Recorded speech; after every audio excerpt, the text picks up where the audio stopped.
लेकिन वो बड़ा होकर भी अपने हबीब का जाती नाम नहीं ले रहा।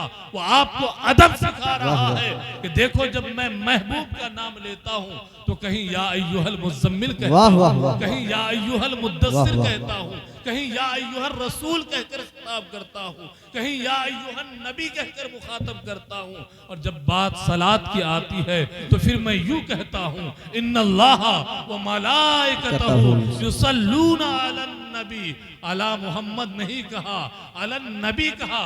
नबी की सिफत बयान की, उनका जाती नाम नहीं लिया। और उसके बाद अगली बात क्या कही, या अय्युहल्लज़ीना आमनू सल्लु अलैहि, ऐ ईमान वालो तुम भी उन पर सलात भेजो। सलात का माना होता है दुरूद, और फिर उसके बाद है वो सल्लिमू, और सलाम भेजो। दो चीजें हो गई, दो चीजें हुई।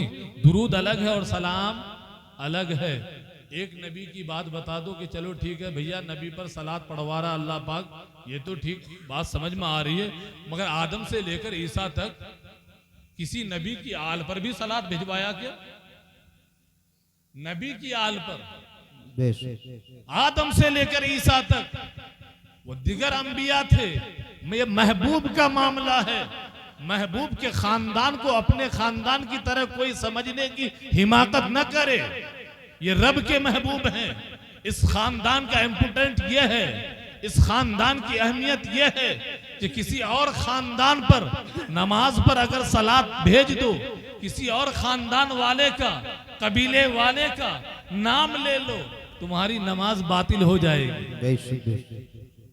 चाहे वो शिया हो, सुन्नी हो, देवबंदी हो, वहाबी हो, चाहे जिस मसलक से भी आता हो, जहां से तबीयत करे वहां से फतवा ले आओ, हर दारुल इफ्ता का मुफ्ती यही जवाब देगा, नमाज बातिल हो जाएगी। लेकिन एक नबी का खानदान है कि अगर इस खानदान पर सलात न भेजो, दुरूद न पढ़ो, तो तुम्हारी हमारी नमाज नमाजी नहीं बनती। अल्लाह ने फरमाया सलात भेजो, बात इतने से मुकम्मल हो जाती, अल्लाहुम्मा सल्ली अला मोहम्मद। लेकिन नबी फरमाते हैं इज़ा सल्लैता अलैया, जब मुझ पर सलात भेजो फ़अम्मिमू, उसे आम कर दो। सहाबा ने अर्ज़ किया रसूलल्लाह इसका क्या मतलब? आप सल्लल्लाहु अलैहि वसल्लम ने फरमाया इसका मतलब ये है कि मेरी अहले बैत को उसमें शामिल कर लो, मेरी आल को शामिल कर लो। जब पूछा ये आल कौन है तो आपने फरमाया अली, वाह वाह वाह, फातिमा, हसन, हुसैन और उनकी औलादें। फिर फरमाया कि सुनो मेरा अली वो है जो हसन, हुसैन, फातिमा इनसे भी अफजल है। यानी बाप है ना, बाप तो बेटे से अफजल होगा। अगर जिसका बेटा सैयदा शबाब अहलिल जन्ना हो, वाह वाह, जन्नती नौजवानों का सरदार हो, उसके बाप की अजमत का अंदाजा लगा सकता है कोई? नहीं।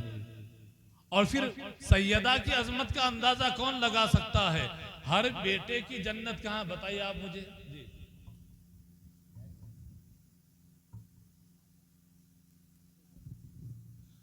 ठीक ठीक ठीक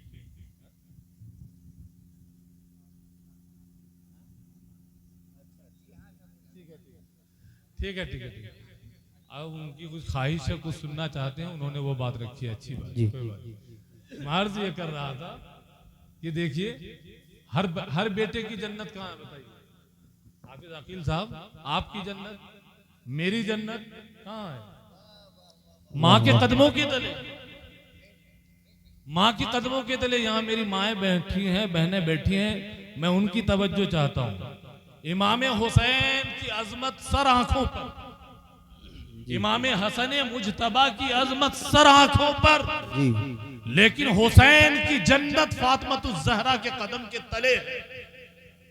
मेरी माओ, इस्लाम ने तुम्हें यह अजमत दिया, यह अहमियत दी कि जो नौजवान जन्नती नौजवानों का सरदार है, उसकी जन्नत भी खुदा ने एक औरत के कदम के नीचे रखा। वाह वाह, नारे तकबीर, नारे रिसालत, मसलके आला हजरत शहीद आजम कॉन्फ्रेंस, वाह जिंदाबाद। हसन और हुसैन हमारे सरदार हो सकते हैं अगर खुदा की रहमत से, मुस्तफ़ा की शफाअत से हम जन्नत में चले भी गए और जाएंगे इंशाअल्लाह, उसकी रहमत से उम्मीद है।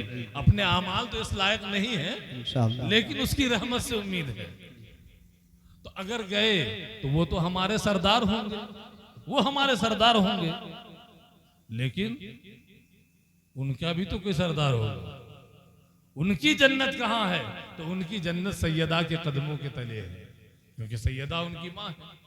बाप की पेशानी चूम लो, बाप की कद्र करो। नौजवानों, करबला का पैगाम सुनने के लिए आए हो, मजलिस सजाए हो हुसैन के नाम की। मजलिस में वाकयात बयान होते हैं आमतौर पर, और बहुत से लोगों का तस्वुर ये होता है कि मजलिस हुसैन सुनने जाएं और रोवे नहीं, या मौलाना साहब रुलाने में कामयाब नहीं हुए तो इसका मतलब तकरीर ही कामयाब नहीं हुई।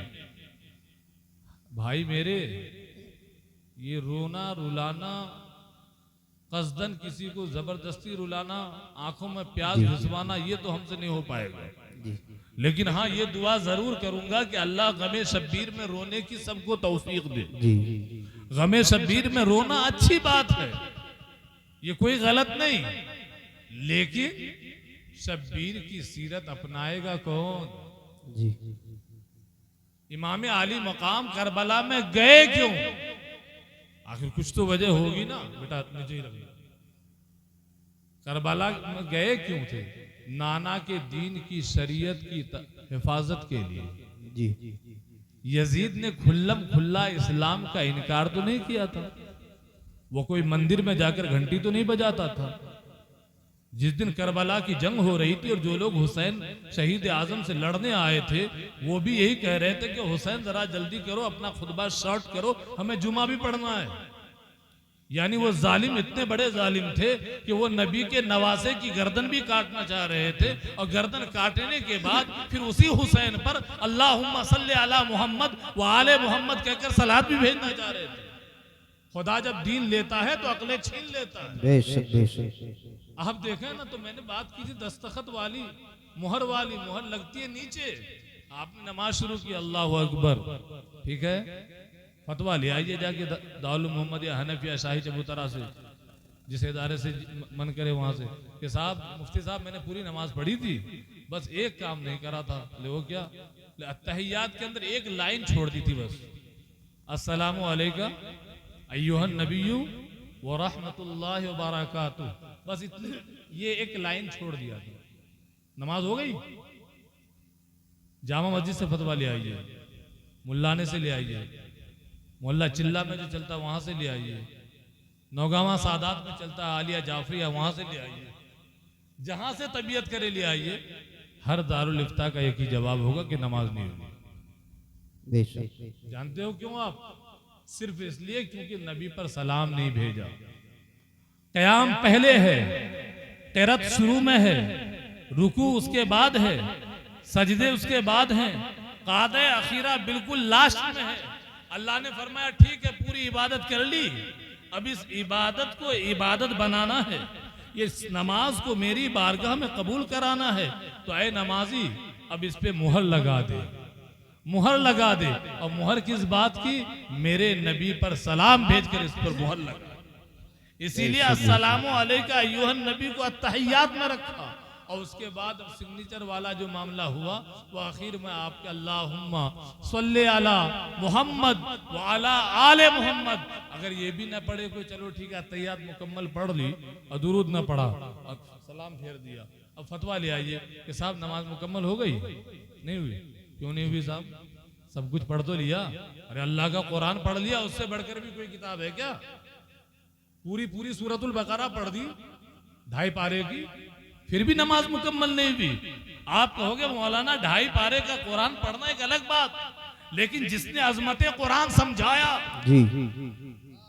जिसने अजमत कुरान समझाया, और अजमत कुरान हमारी तरह जुबानी यूं नहीं बताया जैसे हम जुबानी आपको बता रहे हैं, बल्कि अपने आवानो अंसार की गर्दनें कटाकर समझाया। अपने जवां साल बेटे अली अकबर को कुर्बान करके फिर अजमत कुरान आपको बताया। कासिम जैसा कड़ियल नौजवान दे करके फिर आपको अजमत कुरान समझाया। नन्ना अली असगर को राह हक में कुर्बान करके फिर अजमत कुरान को बचाने की कोशिश की। जब उस हुसैन पर सलात ही नहीं भेजी तो 2.5 पारा कुरान पढ़ने का क्या मतलब?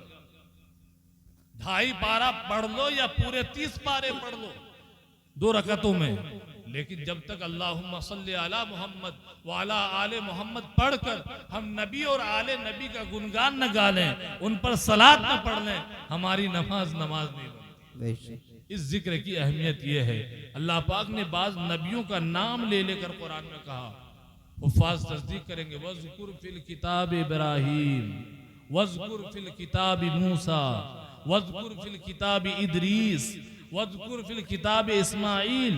ये तो अंबिया के नाम हैं। अब आ जाइए औलिया पर। असहाबे कहफ कौन थे बताइए? वली ही थे ना। हजरत लुकमान हकीम कौन थे? नबी तो थे नहीं, एक मर्द सालेह थे, उनके बारे में नेक आदमी थे। इनके नाम से सूरत है कि नहीं है? मरियम कोई नबिया तो थी नहीं, वलिया थी। कुरान में उनके नाम से सूरत है कि नहीं है? तो मालूम यह हुआ कि नबियों का तज़किरा करना, वलियों का तज़किरा करना, ये किसकी सुन्नत है? खुदा की सुन्नत है। कुरान में अल्लाह पाक ने इसे बयान फरमाया। और फिर देखिए, हर उम्मत से ये उम्मत अफजल है कि नहीं? जी, आपका हमारा अकीदा है ना? हर नबी से हमारा नबी अफजल है कि नहीं?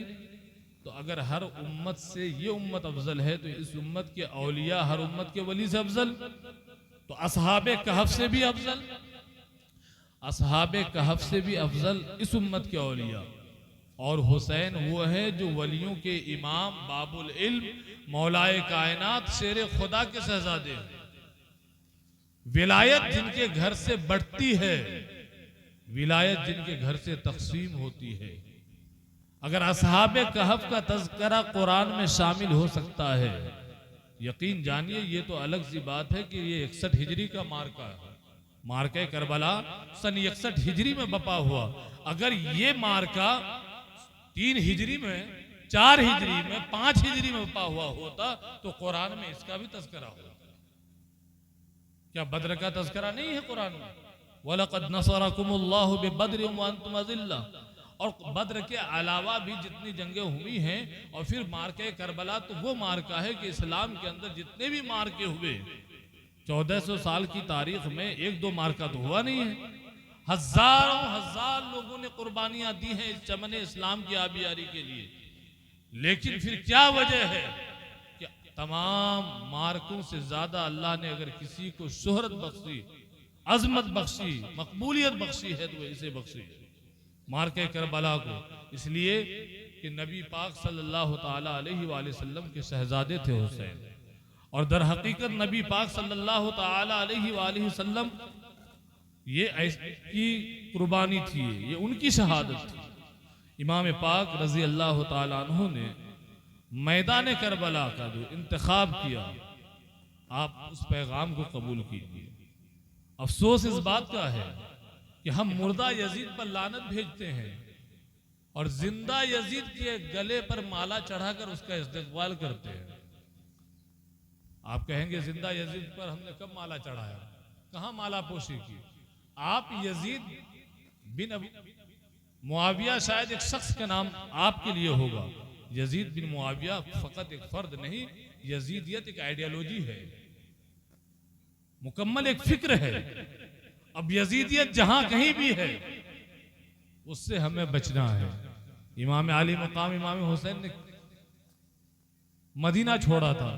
आप उम्रा से अगर फारिग हो गए, हज से फारिग हो चुके हैं, तो आप जरा तसव्वुर कीजिए, आंखों को बंद कीजिए और पीछे लौटिए। जिस दिन आपसे मदीना छूट रहा था, क्या कैफियत थी आपकी?